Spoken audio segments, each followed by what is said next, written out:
Hey there, have you ever read your horoscope or maybe taken one of those online personality quizzes and just thought, wow, that is scarily accurate? Well, there's a fascinating reason why that happens. Today, we're diving into a really sneaky cognitive bias called subjective validation. And trust me, it affects every single one of us. Okay, so to get us started, I want you to do a little thought experiment with me. I'm about to show you a statement. Just read it and be really honest with yourself. Does this ring true for you? So, what do you think? Does that feel right? If you're like most people, you probably read that and had a little moment of, yeah, that's actually me. It feels personal, almost insightful, right?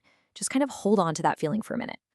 That feeling right there, that spookily accurate feeling, that's exactly what we're going to unpack. It's a really powerful and, believe it or not, a universal experience. And it happens for a very specific reason. Here's the basic idea. Our brains are basically programmed to accept information that feels like it's about us, that it has some kind of personal meaning. And this effect gets a huge boost when the information is positive or flattering, when it confirms something we'd like to believe about ourselves anyway. Now, what's so cool is how psychologists have put this to the test. They've come up with some really clever, almost mischievous experiments to reveal just how powerful this feeling is.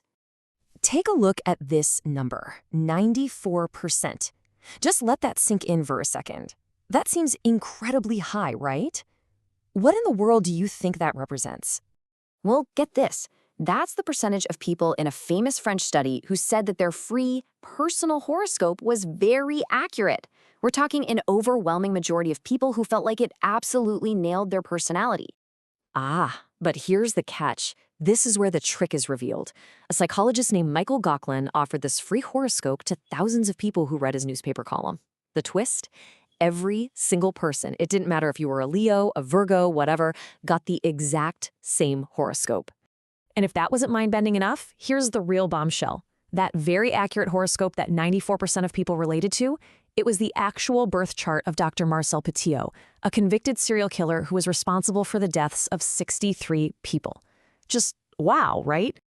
And this wasn't a one-off thing. Let's look at another classic experiment. A psychologist named Bertram gave his students a personality test.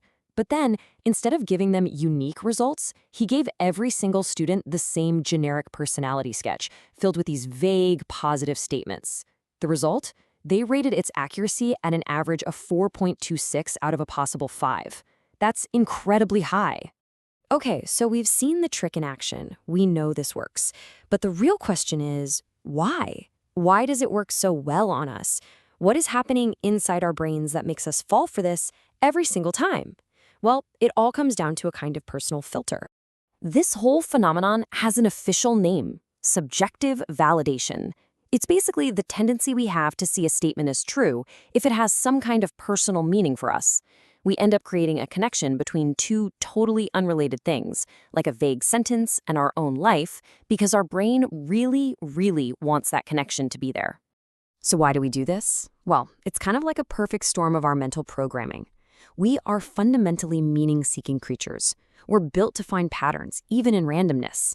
On top of that, we have a strong confirmation bias. We look for things that support what we already think. And let's be honest, it feels good. It boosts our self-esteem. We believe things not because they're objectively true, but because we wish they were true about us. And I have to stress, this goes way beyond horoscopes and old psychology experiments. Subjective validation is quietly working in the background, shaping our everyday beliefs and decisions in ways we probably don't even realize. Here's a super simple, everyday example. Let's say you love bacon. You just love it. Then one day you stumble across an article online that claims bacon is actually healthy. Because that new information validates something you already enjoy doing, you're way more likely to believe it's true without really questioning it. And this bias can have huge implications.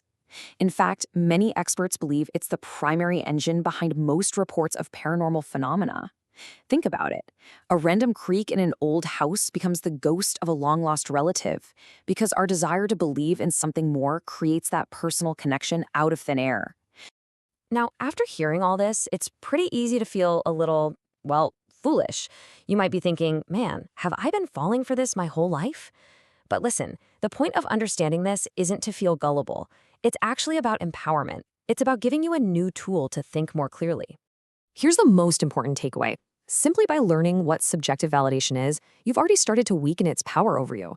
You've now installed a little alarm in your brain. From now on, when something feels uncannily true, a little voice can pop up and ask, wait a minute, do I believe this because there's real evidence or just because it feels really true to me? And that's the final thought I want to leave you with today. Just take a moment and really think about it. What other truths, maybe about yourself, about the world, about your health, might you be holding on to not because of the facts, but simply because they feel personal and they validate a story you want to believe? Something to think about. Thanks for tuning in.